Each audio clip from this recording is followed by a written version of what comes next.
Welcome to Photoactive, a podcast about photography and technology. I'm Kirk McElhearn. And I'm Jeff Carlson.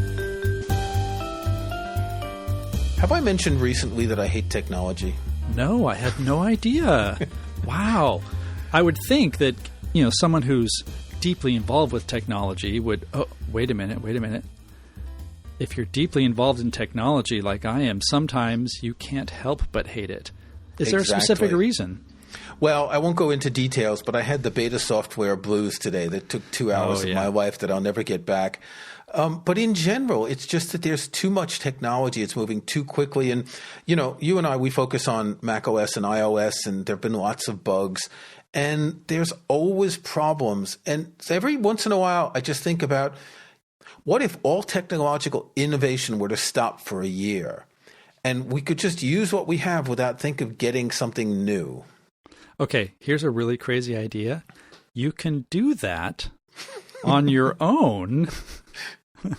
I mean, I know the industry wants us to buy new things every year, and heaven knows we are very guilty of getting new stuff. For example, this new iPhone that I bought this year. And however, we want to talk about photography.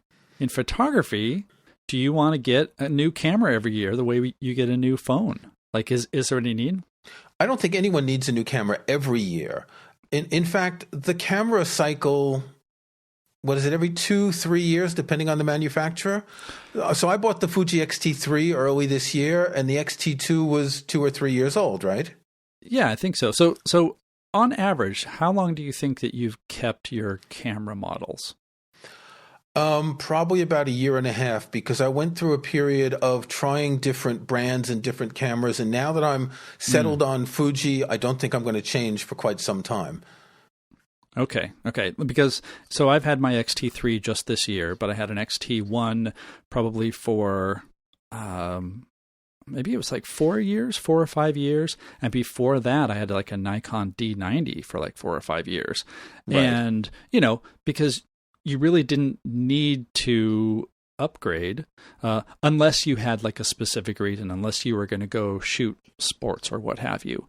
But it seems like the increments in technology are advancing faster and actually getting better in terms of, what today's cameras are offering versus, 3 years ago.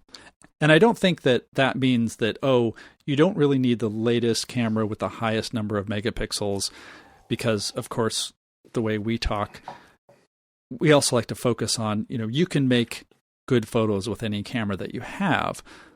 But there are definitely times when you want something that has, say, a better low light sensitivity, for example. And it kind of throws that question back up in the air, like, okay, do I need a new camera? Or my camera's fine. Maybe, do I need a second camera? And it's just a coincidence that this podcast episode is coming out a week before Black Friday, which could be a good opportunity for people to buy a new camera or a second camera. So we want to discuss the different types of cameras and when you might want a new one or a second one. But before we get into that, we were talking just before we started recording about the latest financial results of the camera companies. And this is looking pretty dismal. Yeah. Well, this also ties into okay, what do I want to get in the future? And, if you go to like a big box retailer like Costco here in the US, there are a ton of, Nikons and Canons and DSLRs and low priced whatevers. The question right now is, with that in mind, do you want to get a DSLR? Because DSLR sales are really tanking, and Nikon and Canon, they're still in business and they're still these massive companies, but in terms of their camera divisions, their imaging divisions, not doing so well. What's interesting is that all these camera companies, and I'm trying to think, is there a single major camera company that does not make money from binoculars, telescopes, medical imaging equipment, or something else? I think they all I don't think so. make their money from that. So for them, they can lose money on cameras because cameras are a consumer-facing brand item that they can always showcase. Whereas I think Fujifilm makes CT scanners and Nikon makes high-end telescopes and binoculars. And so there's a market for those things. It's not changing as much. But I saw some Fujifilm numbers this morning or yesterday suggesting that their sales are going down. Now, they'd been buoyed in the last couple of years by their Instax camera, which is this camera that shoots kind of like a Polaroid, little business card size photos. And they notably had an ad campaign with Taylor Swift. And I think the fad is over, and people realize that they just don't want to do this anymore, and they've moved on. Well, I wouldn't say the fad is over. Now, I'm saying this as someone who's never actually owned one, but I, have seen people with them. Excuse me, while I become an old man right here on this podcast. Oh wait, that's already happened. But I don't think the fad is over. But I think the reality and the reason why I've not really gotten into it is because it's cool. It's a neat technology. It's fun, but it is expensive. It's $1 a photo. Yeah, you buy, one of the cameras and that's fine, but then you're buying film and it's expensive film. And so I think a lot of the people who are really into it are people who are younger, who maybe they don't want to spend all their money on film or they've scaled way back. It's probably a case of scaling way back. So, that business is not going away, but I think that it was really propping up Fuji's photo business for a while, and that started to erode. Yeah. So today we want to talk about the different kinds of cameras. If you want a second camera or a new camera, you've got DSLR, you've got mirrorless, you've got Micro Four Third, which is just another form of mirrorless. I don't think there are any Micro Four Third DSLRs, are there? I don't think so. Okay. Then you've got compact cameras, and there's a whole range of them, from basic point and shoot to the ones with the really long zooms. Then you have these things called phones, which are actually cameras as well. What? And last but not least, you have things like the Leica and the Hasselblad, which are, the price of a car if you get a nice kit with a camera and a few lenses. And maybe we can just start with that. Don't waste your money. I mean, I do lust after the Leica M monochrome, and there's a new version coming out next year, but it's just so expensive that if you really have money, well, send some our way, but also, buy whatever you want because it's kind of cool to spend on something like that. If you're a pro, that's a totally different story. We did an interview with Michael Kenna. He's a professional landscape photographer. He uses Hasselblads. He shoots film. But this is the kind of camera that people are going to use when they're making a lot of money from it. If you're a professional portrait photographer, using a medium format like a Hasselblad or the Fuji, I think GX50, GX100 cameras, there is a reason for that. But we're not really addressing professionals or people with unlimited disposable income. Yes, we do not have unlimited disposable income. And also, I have to say, as someone who has never really gotten into the Leica brand and everything, I look at it from the outside and it seems like such a weird choice. So Leica just released a brand new camera, or they're on the verge of releasing it. All the reviews have come out. I want to say it's the SL2. And DP Review, we have friends over there, but we also read it. DP Review did a video review of it, and we'll put a link in the show notes. The results of that review made me think that it's a perfectly nice camera. It's super expensive, but it lacks in a lot of areas. Like the autofocus isn't necessarily good, and it was beta firmware, but you are giving up things and spending more money for it. So, and even the electric viewfinder had some problems. Yeah. So it's just and I believe that's a $4,000 camera. Amazing. Just without amazing. Without lenses. Right. The lenses, you have to buy the lenses separately. Right. It's like razors and blades. The razor is the camera body and the blades are the lenses. And Leica lenses can be very expensive. Yeah. But there is a need, and there are people who want those things. Leica's making their money mostly, I think, from these limited editions. Yeah. I think the last one was like a Lenny Kravitz limited edition. Now, to be fair, I subscribed to Leica's magazine, LFI, and there were some photos by Lenny Kravitz, and they were quite nice photos, but I could have shot them. If I were Lenny Kravitz with my Fujifilm X-T3, I could have probably shot the same photos. Exactly. But so this is one of the big decisions. Do you need that 47 megapixels that's in the Leica SL2, or does the 26 megapixels in the X-T3, is that enough for you? Or is a 16 megapixel camera enough? I would have said last year, 16 megapixels is enough. And honestly, that's because I had an XT1 that had 16 megapixels. I was like, you know what? Everything's fine. I'm okay. But I will now say that now that I have a camera that does 26 megapixels, it's really nice to have that extra latitude to crop in. And it's also really nice to have, much better low light sensitivity.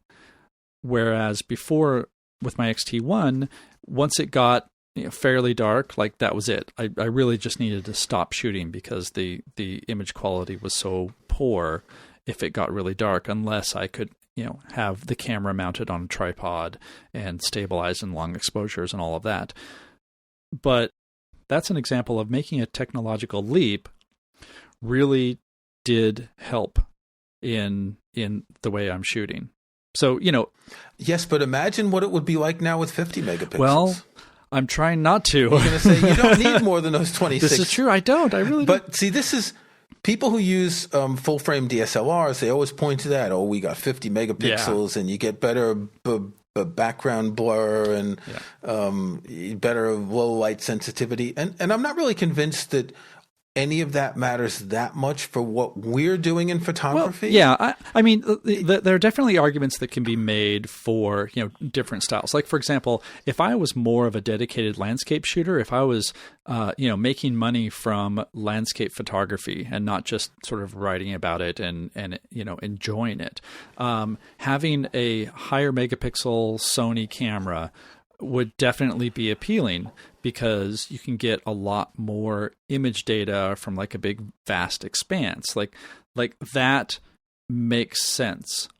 But again, but you have to carry all that stuff. You have to carry all that stuff. And we had David Duchemin on an early episode of the podcast. And I know that he switched to Fujifilm cameras a couple years ago. And I remember him in one of his podcasts or one of his articles where he mentioned how much he appreciates the lighter weight of all the gear, the bodies and the lenses. Yeah. Well, and to be fair, the Sonys are rather small. They are mirrorless, but you still have all that stuff. And also, you have to deal with a lot more storage because when you have those much higher megapixels, you have much higher files, and this isn't new. SD cards and cloud storage and bandwidth. The amount of time it takes to process on the computer, there's twice as much work for the software, so you need a faster computer, and that just breaks your bank balance. So basically, we've decided that no one should get a camera. No, wait. No one should get more than 26 megapixels. But again, you mentioned earlier, if you were a professional landscape photographer, I think we need to just wipe that away. We're not professionals. If you are a professional and you're listening to us, well, thank you, but we're not really talking to you. We're talking to, civilians, average people who take photos because they enjoy it or want to take photos of their family. I think as a professional, your tools are tools. Your business pays for your tools. So you don't have to justify wanting more megapixels or a different lens. It's a tool that you use to make money. Yes. I would agree, although I don't want to scare away our good professional listeners. Well, I've been running a business as a freelancer for more than 20 years. I have never hesitated to buy hardware of any kind or even software if it would make me more money. And I think it's a totally different consideration. No, I completely agree. I just didn't want you to scare away people. Okay. How about we take a break and we don't have a sponsor. We're going to have some music to go deedly-deedly-dee for a little bit, and then we'll come back and we're going to talk about the different types of cameras.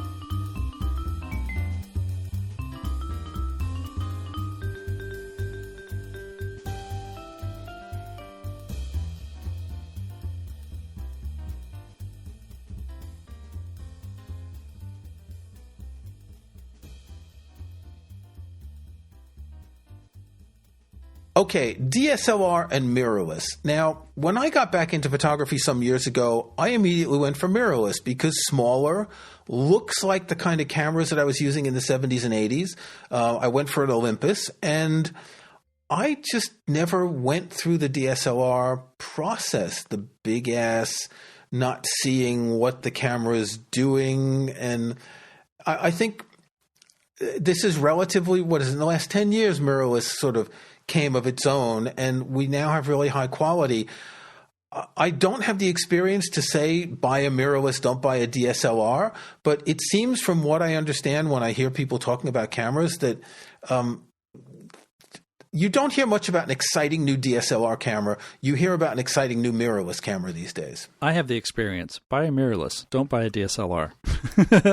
Yes. Okay. Because there's all sorts of reasons. The weight is one of them. The weight, yeah. And just the ability to see what your sensor is recording in a much better way, I think is better. I mean, honestly, right now, the reasons for getting a DSLR would be either you need really high-end, like, $5,000 Nikon camera DSLR for some, specific reason, or you want to spend as little money as possible and you're going to get like a $400, Canon something at Costco that is a starter camera. And when I got into photography, I sort of took that different route, which was, I had point and shoots, I had compact super zooms. And so in my mind, a DSLR was like, okay, if I'm going to do this for real, I need to get a DSLR because that's what you have to do. That's a real camera. And back then, mirrorless was really on the fringes. And so that's what I did. And so when it came time to get a new camera, of course I was thinking, okay, maybe I want to get like the Nikon, I don't remember what it was, D830 or something. And that just seemed like the next natural thing. The size didn't bother me too much because I was used to having that size. However, once I did get a mirrorless in my hand and had the opportunity to buy that XT1, it changed everything. You have seen the light. I have seen the light. A lot of it goes back to things we've mentioned here before. If you're going to get something new, if at all possible, get your hands on it.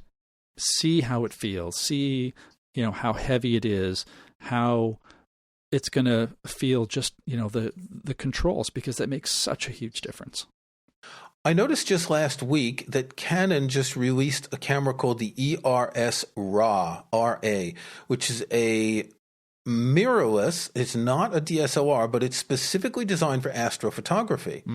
Now, I had no idea that this existed, but it's like it has a special infrared filter to get the 656 nanometer wavelength for hydrogen alpha rays. It has special low light focus things. There are specific types of camera like that, and this is a mirrorless, but there are also DSLRs. But I think that if it's a walking around camera, mirrorless is. Some years ago, people would say, "Oh, mirrorless, it's not a real camera." But now these things are mature, and they're an awful lot better than they probably were in the beginning. You've got in the mirrorless area, you've got micro four thirds and you've got APS-C. So Fujifilm uses an APS-C sensor. I would assume Sony, Nikon, Canon, they all use an APS-C. That's a 3:2 aspect ratio, whereas micro four thirds is a 3:4 or 4:3 aspect ratio. One of the interesting advantages of micro four thirds is the sensor is smaller, and that means the lenses can be a lot smaller. And I know that my Olympus lenses were probably 30 or 40% smaller and lighter than my Fujifilm lenses. So if you're looking for something and you want to use multiple lenses or even just a zoom lens, looking at the micro four thirds can be an interesting choice. So let me ask you this question. That made me think of even going smaller. And obviously there are like tiny point and shoots, but there's that like sweet spot in the middle where you have a compact camera, some that just have fixed lenses, but they're still really good, like the Fuji X100F, XF100. X100F, yeah. Now, I had one of those for a little bit more than a year, and what I really liked it, and it was like I had two cameras. I had an Olympus Pen F, and then I got the Fuji X100F, and that's kind of what made me transition over to Fuji. They're both wonderful cameras. The X100F is really small and light because the lens is integrated, and so it's a lot closer. It doesn't come out very much. And there are a couple other companies that make that. I think Ricoh makes a camera that's really popular among people doing street photography. Mm-hmm. There aren't that many, and the problem with a camera like that is it's really limited. Now, if you're only doing street photography and you only want to use that 35 millimeter equivalent lens of the X100F, it's a great camera. You can screw on these really comical looking things to make it, let's see, it would be a 50 millimeter equivalent or a shorter 27 millimeter equivalent. They're big and heavy, and they get rid of all of the compactness. And they're not. They have to screw in just right. You know, sometimes you put a filter in.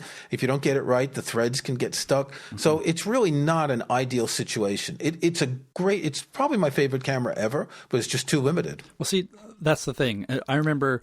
So my friend Mason Marsh, who we had on an episode to talk about tripods, at one point he had one of those little, like one of the precursors to that, and like I honestly didn't understand why he had that when he also had like a bigger, better camera. And the answer was basically, you know, it was something that he could more easily carry with him. And, you know, it didn't need a photo bag. And so, you know, for me, I think getting something like that, the appeal would be, okay, I can actually have, you know, a better camera than my phone, which is still a very good camera, to do, you know, more spontaneous shots, whether that's, you know, me in the street or just every day. And I feel like I'm on the cusp of that because I typically have my X-T3 in my bag, and, you know, my bag has my computer and all that. So I'm sort of used to carrying sort of a larger load. I mostly keep a 27 millimeter pancake lens on there. And so that's similar, like it's small enough that I feel like I can carry it around anywhere. But it really doesn't compare if you have something as small and as capable as the X100 series. Yeah, and they're coming out with a new one next year. It will be the X100V. Ooh. Now, do you know how their naming system works? The first one was the X100, then it was the X100S, then it was the X100T, then it was the X100F. Yes, I do. Well, find the pattern. I only know this because you told me, because I had no idea. S for second, T for third, F for fourth, and the next one's going to be V, Roman numeral, for fifth. I'm waiting for the X100M for monochrome. That would be really nice. But the problem with that is that you're still deciding which camera do I take. Do I take the one that's a little bit smaller and more limited, or do I take the one that's a little bit bigger and I can take a second lens or bring a zoom lens just in case? And for me, it just ended up being futile having the two cameras competing with each other. Yeah, yeah. I mean, I would assume, or at least maybe this is my ideal scenario, which is if you have a smaller camera like that, you end up taking more pictures with it. And, you know, again, I think maybe a few years ago, that would be a no-brainer. Now, with an iPhone 11 Pro, you know, like that is what I use to capture just everyday slice of life things that need to be caught quickly. And, you know, it does a really good job. So I don't know. I like the idea of it, but I can't quite pull the trigger on it. So in between, you get compact cameras, and you get compact cameras that just have basic lenses that zoom a little bit, and then you get the ones that they call zoom cameras or zoom travel cameras. And there's one that I've been following for a while. It's the Lumix Zoom Travel Camera DC TZ220EB. I just have to appreciate the naming of those cameras. This came out with a Leica equivalent. I forget the Leica C-Lux, I think it was called. The Leica sells for £875 here. The Lumix lists at $600, and you can get it for about $500. Now, what I like about this is it's really compact. Think deck of cards with a lens stuck on it. It has a 15x zoom, and I'm not sure what that means. It's like 16 to 190 or something. It's a really big zoom. It's got a 20 megapixel sensor. which brings you well above an iPhone at 12 megapixels. But you don't get the same low light. You don't get the same computational photography that's in the iPhone. While it would be nice to have a camera like that, and I did have one of these little Lumix back in the day with a Leica lens, which was really nice. In fact, when I moved here from France, I had one of those. It's just there, again, you're coming into limitations because the phone is creeping upwards, catching up to these cameras, and it's hard to justify the cost of £600 for a camera like that when I've already gotten an iPhone. Yeah. So two things with that. One is we can't discount the size of the sensor, because if you're going to get a camera like this, you're getting a larger sensor. So you're going to have... This is a 1-inch sensor, so it's nowhere near as big as a normal mirrorless, exactly, but it's a lot bigger than an iPhone. Exactly. I mean, the reason the iPhone has all the computational stuff is because it's making up for the lack of a large sensor, just because it's something small that's inside the phone body. So, you can get an advantage to that. However, the second thing is, and I think this applies to everything we've been talking about, you're still spending $400, $600, $900 or more to get a second camera. Now, if that's no big deal, or if you have a specific use for it, then that's not an issue. But, we're still spending money, and you still have to justify that cost. Well, again, what I like about this camera is the zoom. Yeah. A 15x zoom.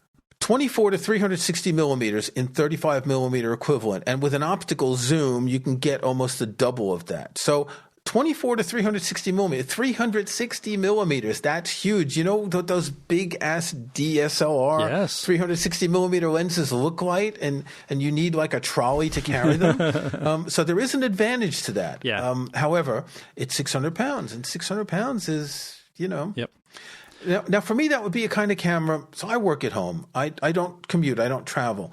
But this would be the kind of camera I'd stick in my pocket if I did commute and always wanted a camera next to my iPhone. And while the iPhone's good for most things, it's the zoom lens here that makes a difference. So a data point about that. So my wife was recently in Europe, and she took a trip with her mom, and she took an iPhone 11 Pro, which she upgraded to this year specifically because she wanted a better camera. And then she has a Canon Super Zoom. It's like a PowerShot S something. It's a few years old, but the idea is it's a fixed lens, but it does have like that kind of really great zoom. And she is not a photographer, but she has a really good eye. She has actually a better eye than I do. And she basically used the Canon maybe an eighth of the time when she was making photos, and it was only because it had the zoom where she could get something that was far away. Every other shot that she took, on this tour in Eastern Europe, she took with her iPhone and was very happy with it. Well, but think about it. Think about the iPhone process.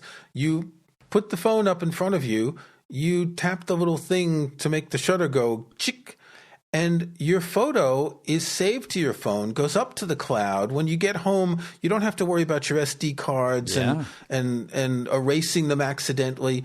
The advantages to the phone system, be it iPhone or Android, are such that it's kind of an end-to-end solution. It's not just the hardware, it's the software as well. Yes, it is. Okay.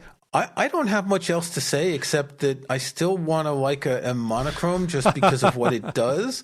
If Fuji made one, I'd be more than happy to get one, or even if, I don't know, some other company came out with a camera like that.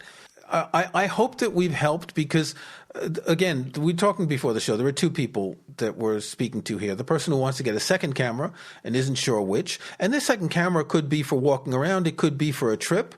Or the person who wants to renew their camera.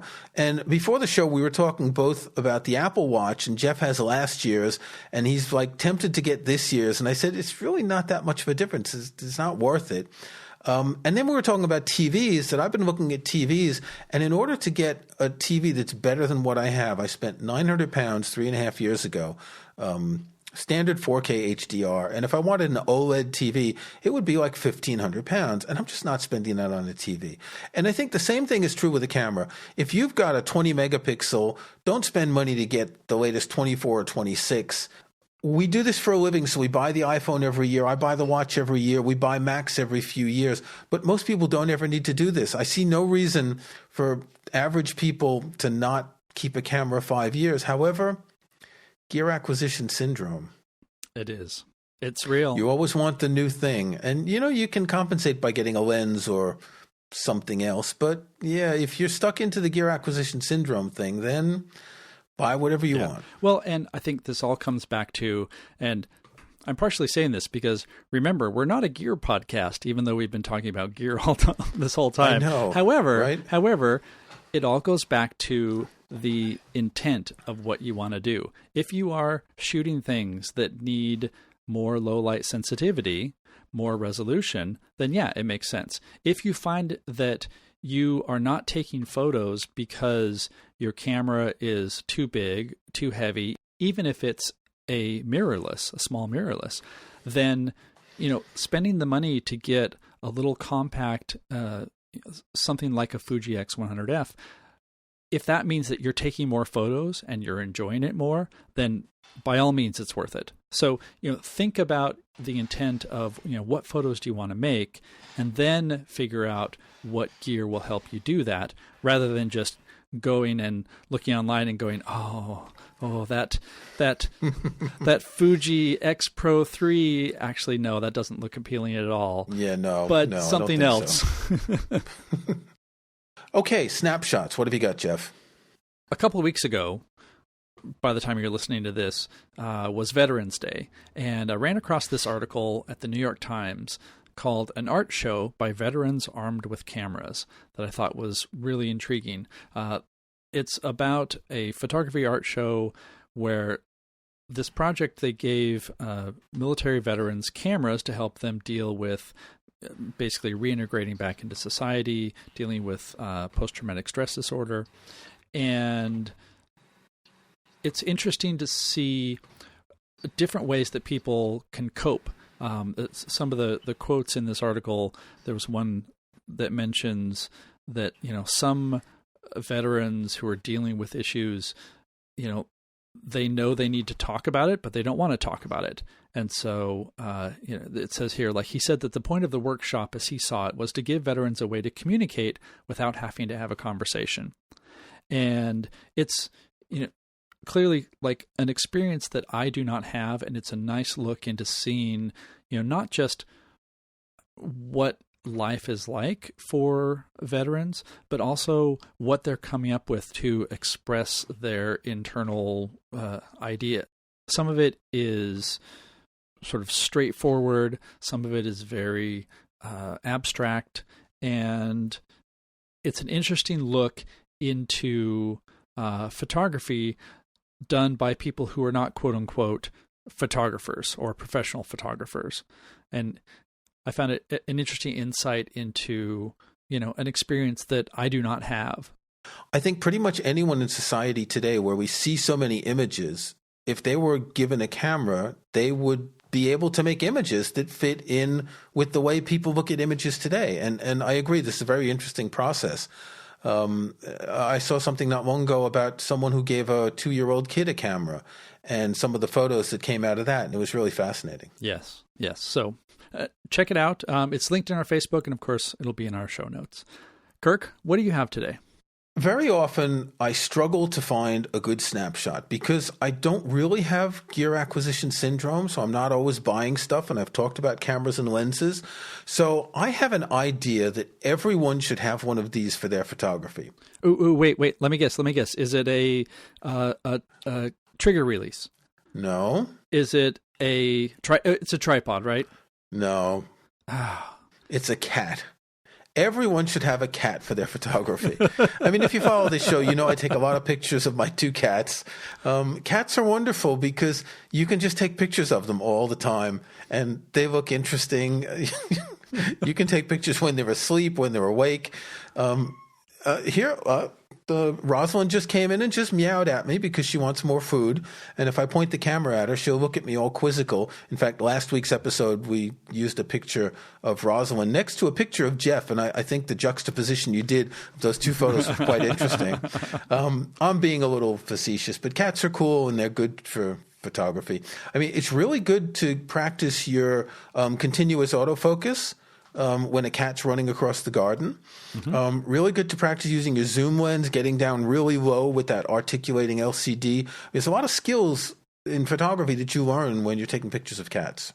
You know, any sort of pet is good for this. Speaking as someone who unfortunately is allergic to cats, I encourage everybody to go listen to episode 46, where we talked to Nora Levine about pet photography. And that was something that I found fascinating because I just sort of figured that there wasn't that much to it. And that's not the case at all. So yes, everyone should get a cat or some other pet along with their cameras. Shouldn't there be like a bundle deal? Wouldn't that be? It would be a good idea. Yeah. If Fujifilm would bundle the X-T3 with a cat, you know, you get a free kitten when you buy a camera. If you get the Leica monochrome, then you get to pick either a white cat or a black cat. Seriously, though, if you do want a cat, go to your local cat rescue center. I feel guilty that we have 2 pedigreed cats here because British short-hair cats are very cool. But we actually, in the next village over, have a cat rescue center that gets lots of cats, and they get adopted and make a cat happy and take lots of pictures. So it's Black Friday next week. If you do buy any new cameras or camera gear, drop a comment on our Facebook page and let us know what you bought and why. Thanks for listening to Photoactive. You can find show notes, including any photos we discuss in the show, at photoactive.co. That's photoactive.co. We couldn't afford the M. You can subscribe to Photoactive in your favorite podcast app or in Apple Podcasts. See the links on our website. And think about leaving us a rating or review on iTunes or in your podcast app. Don't forget that you can get 5% off any course at Masters of Photography with the coupon code PHOTOACTIVE. That's PHOTOACTIVE in one word. Until next week, thanks again for listening.